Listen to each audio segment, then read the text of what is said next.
Hey folks, this is Jake Davis with an on-the-fly review for you, and today I'm talking about Jungle Cruise, released yesterday, distributed by Walt Disney Pictures, directed by Wame Klet-Sarah, and starring Dwayne "The Rock" Johnson, Emily Blunt, Jesse Plemons, Edgar Ramirez, and Paul Giamatti. This is, of course, like Pirates of the Caribbean, is adaptation of Disneyland, Disney World, whatever, theme park attraction. Their ride turned into a big, overblown special effects movie. And boy, do I miss Jerry Bruckheimer. The whole setup here to this movie is set in 1916.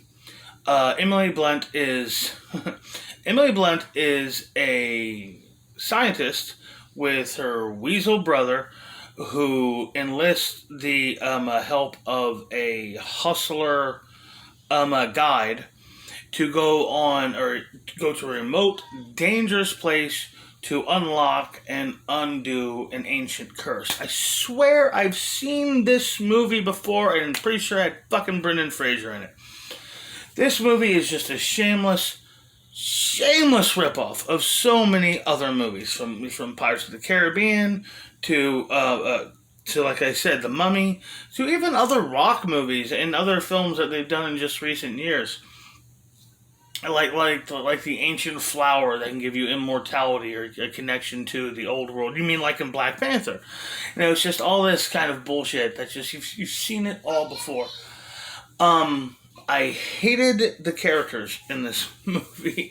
Everybody was just such a sitcom, bickering, smarmy type, very similar to the movies like Lake Placid or those kind of David R. Kelly TV shows and movies from the late 90s, early 2000s.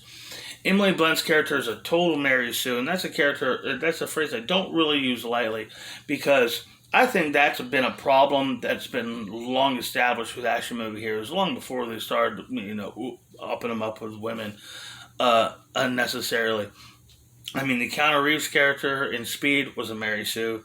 The Chuck Connors on The Rifleman, way back in the day, that TV show, total Mary Sue. Major Mary Sue. But, I mean, they establish early in the film that Emily Blunt's character can't swim, and just so that can be, a plot point in the third act.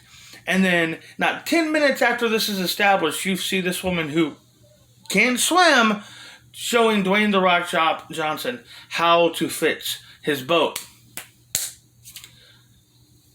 She can't swim, but she's an expert at boat repair, because, that's a natural thing to learn when you're not even willing to learn how to fucking swim.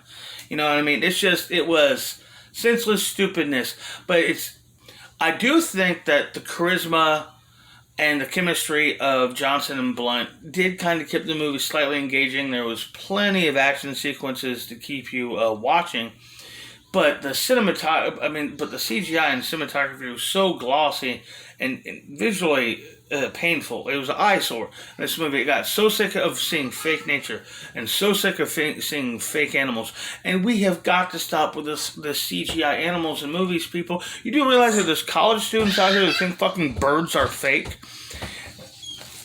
Hi, girls. Hi. What?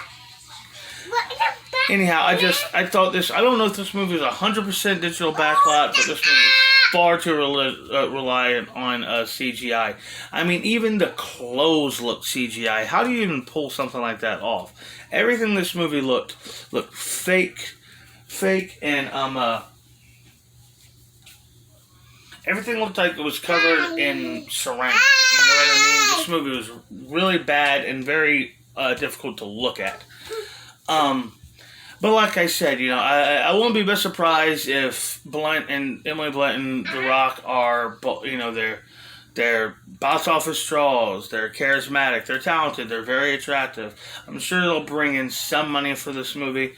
But I just thought this movie was crap. And once again, really long. This has not been a good summer for movies, y'all. Like all the tentpole movies that have been coming out, Black Widow, Fast and Furious, really not good movies. Shit, summer's over. I mean, this is the end of July, you know what I mean? This is our big chance to the summer back, and no, I just sat on all these shitty movies for a year. Anyhow, yeah, I guess I'll give it 2 stars, one for Rocky, one for Emily. But I just thought this movie was a real mess. And also, I gotta say, Jesse Plemons, who is usually really, really good and shows up to work, seemed to be doing a painfully obvious Christoph Waltz impression this whole movie. Maybe that was his direction. Maybe Disney just wanted Christoph Waltz so bad, and when they couldn't give him, they just fuck it, no matter who they get, they just want him to do Waltz. But, I'm guessing if that was the case, he learned his lesson from the Green Hornet. Anyhow, I hope y'all like this video. Don't bother with Jungle Cruise. There's anything else would be better. Revisit, go watch the Phantom from 1996. Same era, better movie. I'm Jake Davis, and I'll catch you on the fly.